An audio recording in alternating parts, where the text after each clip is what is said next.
Hello students, मेरा नाम है अरुण शर्मा। आप सभी का अरुण कोचिंग क्लासेस में बहुत बहुत स्वागत है बच्चों। आज मैं आपको करवाऊंगा एनालिसिस ऑफ फाइनेंशियल स्टेटमेंट वाला पार्ट है, पार्ट नंबर बी, ठीक है, ऑप्शन नंबर 1। तो इस पेपर का कोड है 6761। ये है +2 कॉमर्स अकाउंटेंसी का पेपर जो 26 मार्च 2025 को हुआ था। तो पहला क्वेश्चन है इसका 27 का ए पार्ट की स्टेटमेंट जो शो करती है changes in all items of financial statements in absolute and percentage term, है ना, एब्सोल्यूट भी और परसेंटेज भी, ओवर अ टाइम पीरियड, है ना। तो उसको क्या बोलते हैं हम, ठीक है, जो दो फर्म की एब्सोल्यूट और परसेंटेज चेंज, तो उसको बोलते हैं बच्चों कंपैरेटिव स्टेटमेंट। तो इसका जो आंसर है वो है बी, 27 का जो है वो क्या आंसर है, कंपैरेटिव स्टेटमेंट बच्चों, ठीक है। उसके बाद नेक्स्ट यहाँ पे dash ratio indicate the speed at which activity of business are perform. तो वो होती है एक्टिविटी रेशो, ये फर्म की परफॉर्मेंस को बताती है, एक्टिविटी, फर्म की एक्टिविटी को, ठीक है। एक्टिविटी रेशो इसका आंसर है डी। तो इसका आंसर क्या है बच्चों, एक्टिविटी रेशो, ठीक है। उसके बाद नेक्स्ट यहाँ पे क्या बोला गया है कि करंट रेशो जो है वो कंपनी की 2.5:1 है, ठीक है, ओके। तो which of the following transaction will result in decrease in the this ratio. तो इसका जो सही आंसर है वो है डी, डी बच्चों, डी इसका सही आंसर है, repayment of long term loan, ठीक है, which repayment of long term loan बच्चों, ये इसका सही आंसर है।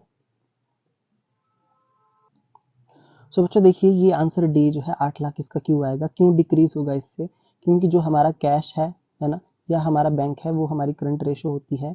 तो जब हम इससे लॉन्ग टर्म लाइबिलिटी को पे करेंगे 8 लाख, तो हमारा एसेट जो है वो डाउन हो जाएगा, बट जो हमारी करंट लाइबिलिटी है उस पर कोई इफेक्ट नहीं पड़ेगा। तो जब करंट एसेट डाउन होंगे तो एसेट जो रेशो है सारी वो डिक्रीज हो जाएगी, है ना। इसलिए इसका सही आंसर क्या है, डी है, ठीक है। उसके बाद क्वेश्चन नंबर 29 क्या है, which of the following transaction will result in cash outflow. तो कैश आउटफ्लो क्या होगा बच्चों, इसका सही आंसर है ए, ठीक है। इसका सही आंसर क्या है, ए है, cash payments to and on behalf of the employ. ये क्या है आपका, कैश आउटफ्लो है बच्चों, ठीक है। Cash payments to and on behalf of the employ, cash की पेमेंट है तो ये कैश का आउटफ्लो है। ये था 29 का ए पार्ट, ठीक है।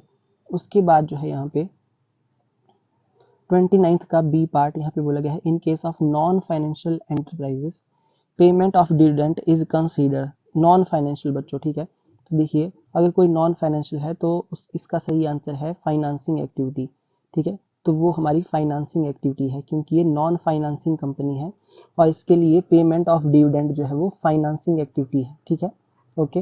ये था 29 का बी पार्ट। उसके बाद है क्वेश्चन नंबर 30, इसके दो स्टेटमेंट्स हैं।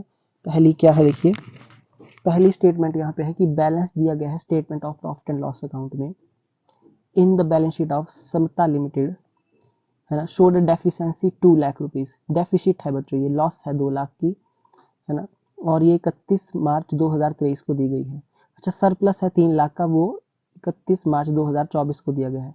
तो 5 lakh will be considered as a profit earn during the year, है ना।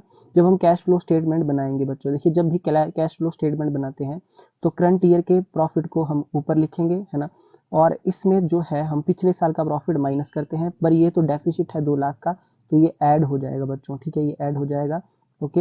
यानी कि 5 लाख का टोटल जो है हमारे पास यहाँ पे क्या आएगा, प्रॉफिट आ जाएगा, ठीक है बच्चों। तो ये स्टेटमेंट ट्रू है।